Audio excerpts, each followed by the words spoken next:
let's kick it off with the anime corner there, Big Duh. No worries. So I've been getting mad excited. So I've just been getting mad hype because Ichigo's finally come through in Bleach now. Like, he's done all his training, he's learnt from the Soul King as part of the Soul Society, and now he's in the fray, he's in the battle. But this was the most useless fucking episode in the world. It actually low-key pissed me off. Like, it was very much like, okay, so Kenpachi has this awesome fucking fight with the maddest visuals. Now Kenpachi is like Gonski. He's gone to go do his own thing and go find his lieutenant that's disappeared. This is the one that had the possessed sword. Yeah. And now Ichigo's shown up, and fucking all of the Stern Ridders have shown up to come fuck Ichigo's day up. And Ichigo isn't even fighting these guys. He's just like, throws them around and shit. I'm like, what is this, mate? Like, he's like, I've got to bypass every battle so I can get to the king, to get to Iwak, the fucking Quincy king. So he's like dodging all these guys and just... Say, my man! What's your name? And so, like, everyone's coming for him, and he just fucking dodges, or he's, like, throwing people out the way. He's getting, like, fucked up as well, and then he's like, haha, just, like, smacks the rubble off him, dirt off the shoulder type shit, and then keeps moving. Fucking, it's legit, like, the last 10 minutes of this is just that, with people talking, saying how they're gonna fuck Ichigo up. And then Ichigo realizes that his friend Ishida from the original series, who was a Quincy and his friend, is part of the Stern Ridders now as well. He's the king's right-hand man. Dead ringers. Trail. Yeah, he's the heir to the throne and everything. Damn. And fucking Ichigo sees him, loses his shit, fucking asking him why the fuck is he doing this shit. Ishida, obviously, in classic villain fashion, gives him no answer, but still answers the question. Shut your mouth, peasant. Now let me hit you with 30 minutes of exposition. Fucking hell. Any sex in this show? No sex, but it is, some of the characters are very sexualized. Like, there's a lieutenant, she's a lieutenant for this captain that's like 14 years old. This guy's a prodigy. And she just has like massive tits just hanging out of this fucking robe and shit. Jesus. They so do we'll call the show Bloach. Fucking belch, mate. There was a moment where this chick gets pissed off when Ishida is introduced as the heir to the throne, and she points at this one guy and she's like, meet me in my room. And this guy's mad excited, think he's about to hit the yeeks. And then she just fucking blows this guy's head off. Jesus. Fucking hell. It's the blowback. But yeah, like, that was it for this episode of Bleach, and we were meant to get another one on Sunday, but they've delayed until the coming Sunday. They had a week break. Bitches. Yeah. Nice. Jujutsu Kaisen popped off again. Now we're finally back into the fray after their 3 or 4 week break. We're back in the present now, which is fucking cool. And you find out that there's actually a mole in the Sorcerer's Academy. And it's actually one of the people that we've been sort of confiding in all this fucking time with, like, Yuji and all that shit. So there's this one guy, they call him Mekamaru because he's always been seen as just a robot. Kind of looks like he looks like C-3PO or one of those assassin droids, the HKs from fucking Star Wars. But like a tree's grown over them. But fucking, you find out that this guy, much like Megumi's dad, how I was mentioning how he had the Heavenly Pact, he's done this as well. So he can just build droids and take over them anywhere in Japan.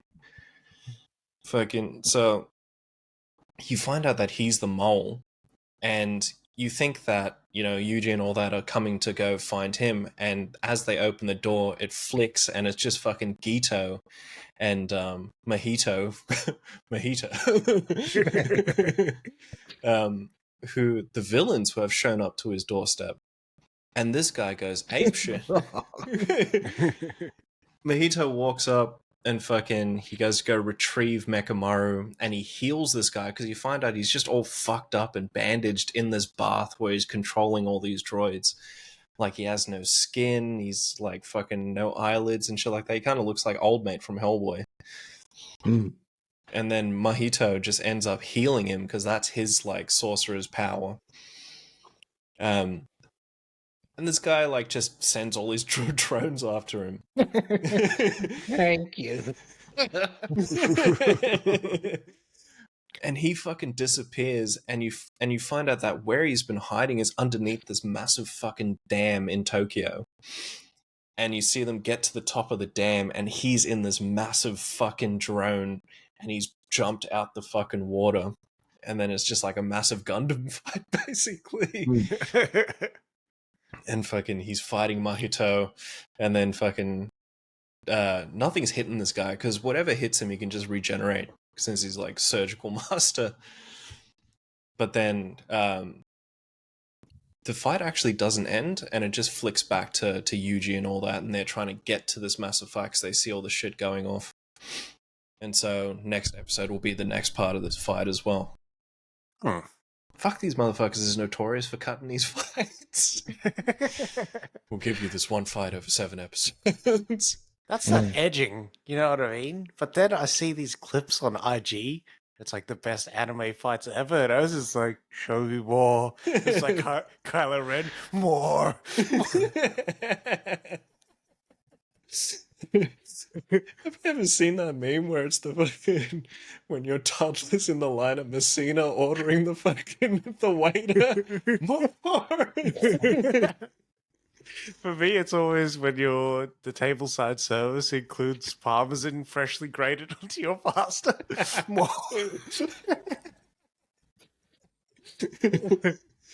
Fucking You would have gold. give me that bloody grater. Seriously, I'm sorry. I'm not going to be like bashful and whatnot. I'm just give me that.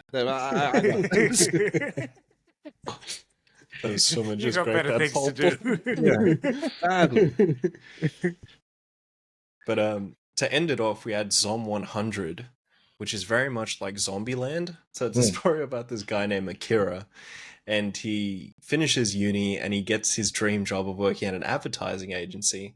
Lo and behold, he finds out that this is the advertising agency where it's crunch 24/7.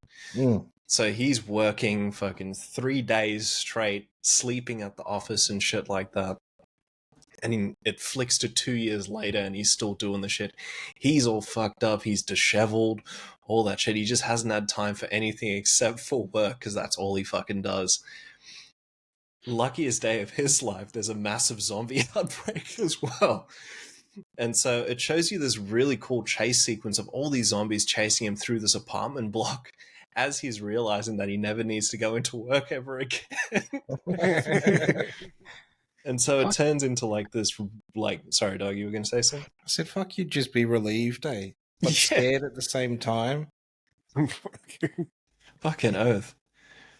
But it's very much Ferris Bueller's. Like, he's like, now, like, you know, I've got like everything to live for. I can finally, like, he calls it the bucket list of the dead. And he just writes down shit, but it's like very like fucking morbid at the same time, because he's like, this is the bucket list before I turn into a zombie myself. So he knows that like eventually he's just gonna fuck up and get bitten. He's living by himself. He's in this apartment block all the way at the top of these high-rise towers. He's climbing pipes down to fucking get down to convenience stores. He finds like a bike, and then he's like, you know what, maybe I can upgrade again. Gets a Harley and shit like that. Like, homie is just living his best life with this shit. And so there's 6 episodes currently. I've watched 3. The first one is just him going through work. The second one is him making the bucket list. And the third is him sort of trying to find all the friends that he just dogged while he was working all the time. So he ends up finding one of them, and he's like holed up in one of those love hotels in Japan. And it's very much like Dawn of the Dead, how Mekhi Phifer has his wife chained up to the bed. He's done that to the chick that's in there because she's a zombie. So he's like hidden in this fucking hotel room with this chick going off. And Akira ends up making his way through because there's been such a big strain on the mobile network, no one's been able to get through. And then finally there's a brief point of reception, calls this guy, finally fucking gets through to him. And then They end up getting out of the room, and they have this mad chase through the fucking house, or the Love Hotel, sorry. And they get to the roof, and they're like, fuck it, we got nothing else to do here. Like, there's no way to get out of this fucking situation. They've thrown all the generators at the door to block them from the zombies. And then Akira's just like, fuck it. And he just runs at the edge of the building and fucking jumps to the other one. Ends up making it's one of those, like, ones below. Yeah. And then he tells his mate, he's like, you gotta do it, you gotta run, you gotta jump, you gotta let go of everything. Like, he's giving this motivational speech. This motherfucker starts running and just tears all his clothes off as he's jumping. Man's dick was out mid-air. And then he doesn't make the jump. He very much Tom Cruises it in fucking Fallout. And then Akira pulls him up, and he's so relieved that he's alive that he just has big screams. And he's like, I scraped my balls. And that's where the episode ended. But I feel like this is going to be in that same vein as Mashal, where it's just funny shit. Yeah. I fucking can't wait, man. But I love the idea where it's like you work so hard that you're a zombie, and now real zombies is around, and you get to live now. Yeah. And what's face? Are they walkers or are they runners? So there's a girl who there's another character they introduced that's actually documenting them. And she's like, all right, cool. So we have walkers, we have runners. Statistically, sorry, if you can identify one or the other, you have a better chance of living and shit like that. But all we've seen so far is just walkers and runners, nothing else. I always think about that, man, when that zombie turns around in Dawn of the Dead, the remake. And dude's got no arm. Oh, okay. And then dude starts running. Yeah. Fuck that. Instant shit. It says runners you got to watch out for. I think of like World War Z as well. Yeah. Oof, yeah. Highly populated areas would be fucking wild. Yeah. Australia would be the one place that'd survive. We'd all be able to go to the Northern Territory and survive. There's only 26 million on this piece of rock, so I mean we can get to killing. Jesus. If you want to get to fight, changes a man. It's true though. Like, there's eventually going to be some form of killing with a zombie outbreak. Yeah. You don't want to do it, but you have to. Yeah. This guy. I'm Wesley Snipes people that I know. You know, I get to... Wow. Oz has been thinking about it, like, when push comes to shove, will I be Joel or will I be fucking the bitch who just dies? Not Tess, but like just a random survivor that's like, I can't handle it. Bang bang. Killing's easy as breathing.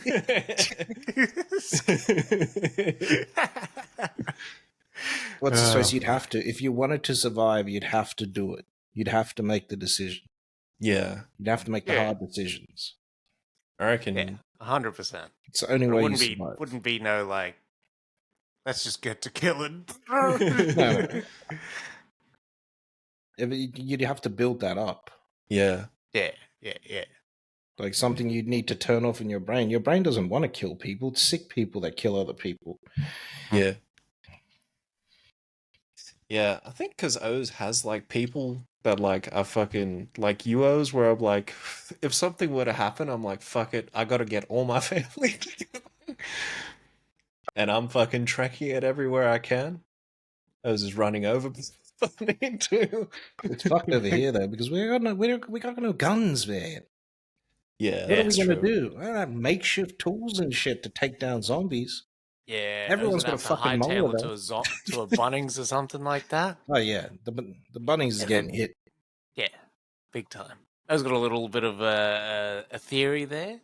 If they ever wanted to do a zombie test, it would be in Australia because they've taken everyone's guns. Or New Zealand. Yeah, or New Zealand.